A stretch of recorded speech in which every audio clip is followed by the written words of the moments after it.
Hi guys, Artiar here. So for this video, I'll be going through the patch 3.4.1. I didn't make the video instantly because I'm waiting for the resonance path here and then all the passive here, because the previous patch note they didn't mention anything about it, but gladly they already fixed it, so we can go through now. So Feng S1 is gonna deal 1 damage, and then it's based on his attack and max HP. It also recovers the HP for the lowest HP ally by a certain percentage. So you can think this as the Liam S1, because Liam S1 is you hit one enemy for 2 hits, and then it's based on his defense and attack, and then it recovers HP for the lowest ally. Though for Feng it's almost the same thing. It's just that it scales with attack and max HP, and it also heals. Then if March Wind is in effect, this S1 is guaranteed to land a critical hit.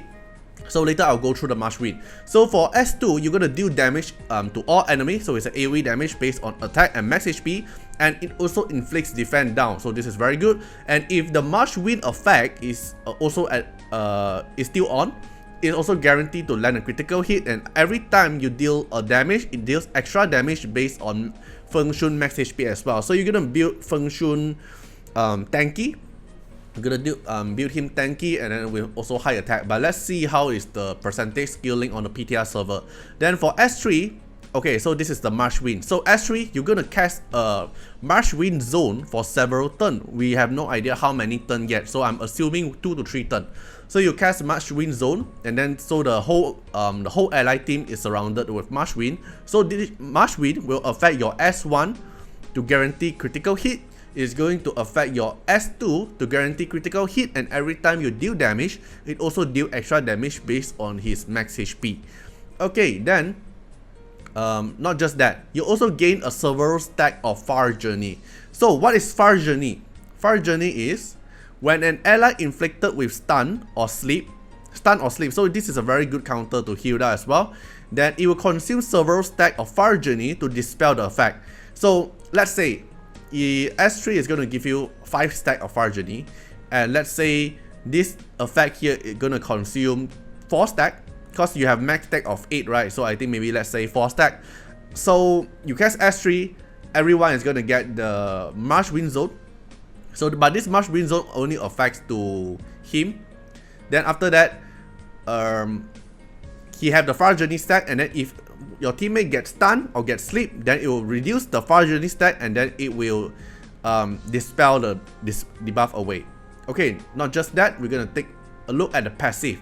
So passive, all allies gain a Heaven's Wheel at the start of the round. So when you start the battle, before anything start, everyone is gonna get a Heaven Wheel. So what is Heaven Wheel? Heaven Wheel is the carrier is gonna get a random bonus when casting ability.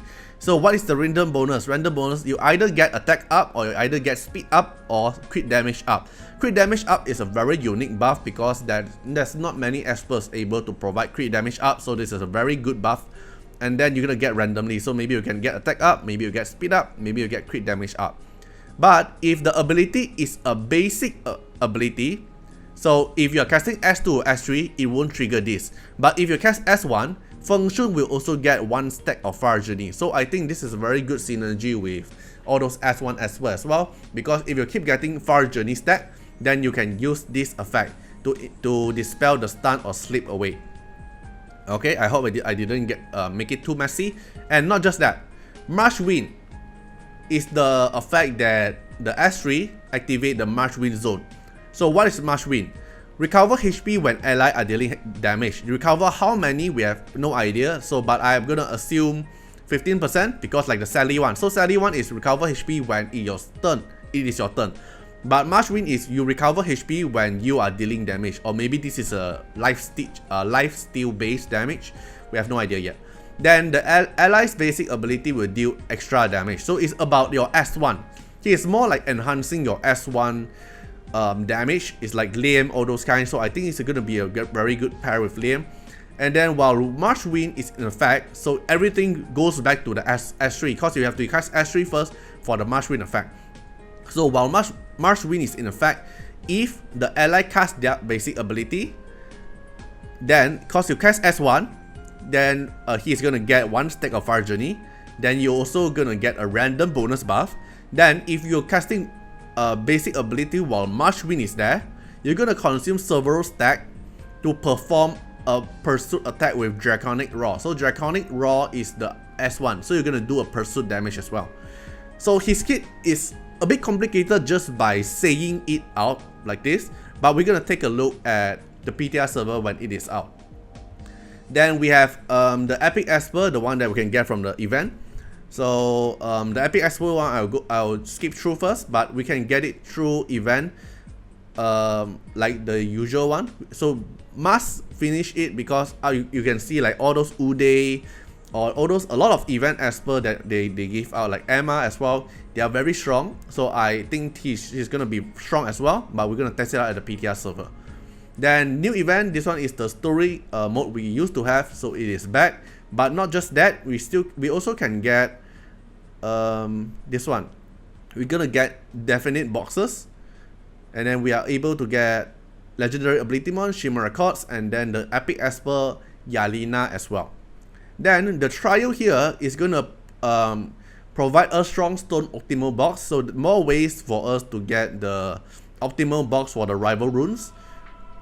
Then basically that's it, right? Then the rest, oh, by the way, the trial event for this time is the wave kind. It's this one. The trial consists of a maze floor for explorer to explore, right, and defeat the boss at the end. So this one, it seems like the 20 wave trial content, the one that you have to go through 20 waves and then see who is the lower time consumed. Then Passion and Idea is the one that we can get free Clara skin.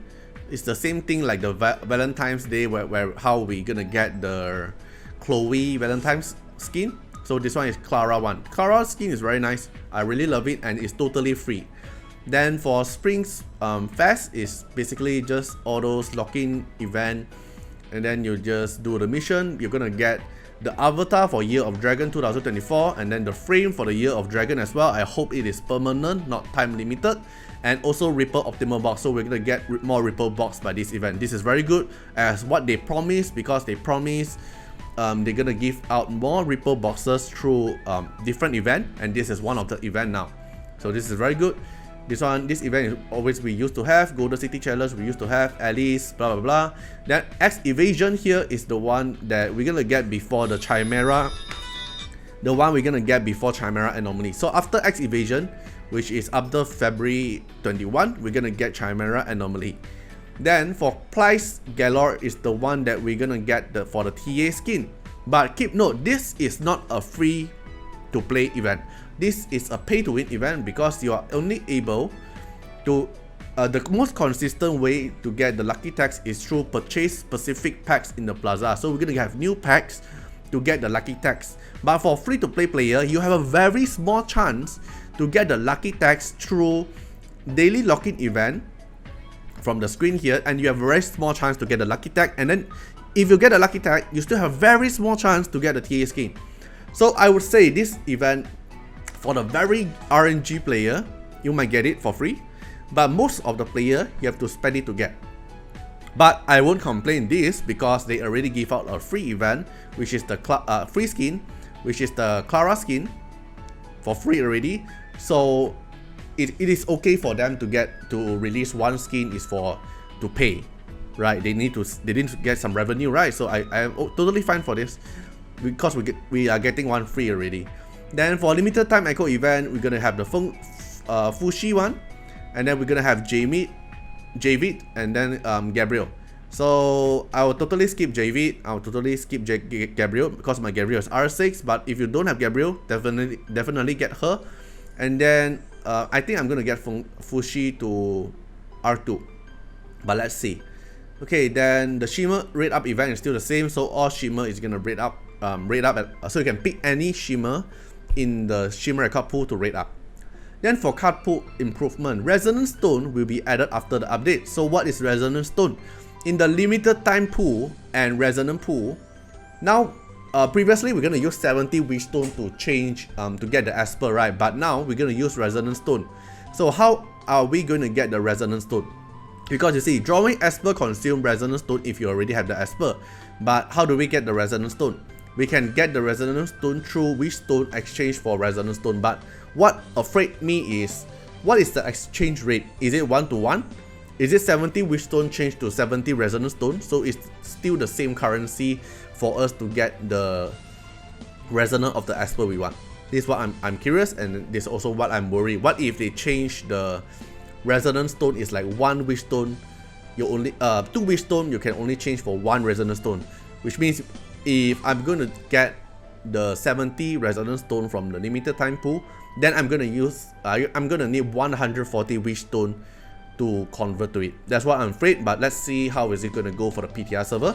Then for the system improvement, they adjust some Esper challenge mission for the path of experience, so I'm assuming the Ethan one, because I made the guide for it. It is very difficult as well. Then more Swift space content, okay. Then rival route improvement, they changed the graphic, they changed all this thing, but the most important part here, added more material consumption method for upgrading rival runes, enabling the convenient usage of strong stone optimal boxes. So I think it will be easier for us to get, or be easier for us to level up the rival runes, but we're gonna take a look. So increase the starting tier of knockout, and then the rest is not like important, but there's a new voiceover. It's a Chinese voiceover, so if you want the Chinese voiceover, you can switch it to it now. Feel free to switch, like we used to change Japanese and Korean voiceover, right? Now we can also change the Chinese voiceover. Okay, so there's definitely changes as well. So for Una's one, they added another effect. Is at the start of the round, have a chance of granting himself immunity for one turn. So this is a very good counter to Hilda, because a lot of people complaining R6 Hilda is too OP in KO and B bout because you get sleep, right? But Una's it's going to be very strong now if you have his definite, because at the start of the round he's going to get immunity. So if he get immunity, then he won't get sleep by Hilda. Then after Una's move, Una's is able to give immunity for his team, so they won't get sleep by Hilda. So Una's will be the new counter to R6 Hilda, but we're gonna see what is the chance of granting him the immunity for one turn. Same thing for Bonnie. Bonnie is also have a chance to grant herself immunity for one turn. Then for pack adjustment, they improve some display of the pack, and then the E-Pass is going to renew as well. Then that's all for the patch note here. So basically not much information here, just except for the new Esper. The rest we already know what is going to happen, and we're gonna see like how is it going to do at the PTR server. Then have to go in more detail. But within this patch note, what make me most worry is about the wish stone to resonant the wish stone to resonant stone conversion rate. Is it the same? I hope it's the same. I hope they don't change it, because 70 wish stone to get one copy is very good. So I hope they don't change the rate. I hope they maintain the same. Alright, so feel free to comment down what do you think about it, and see you guys in the next video. Bye bye.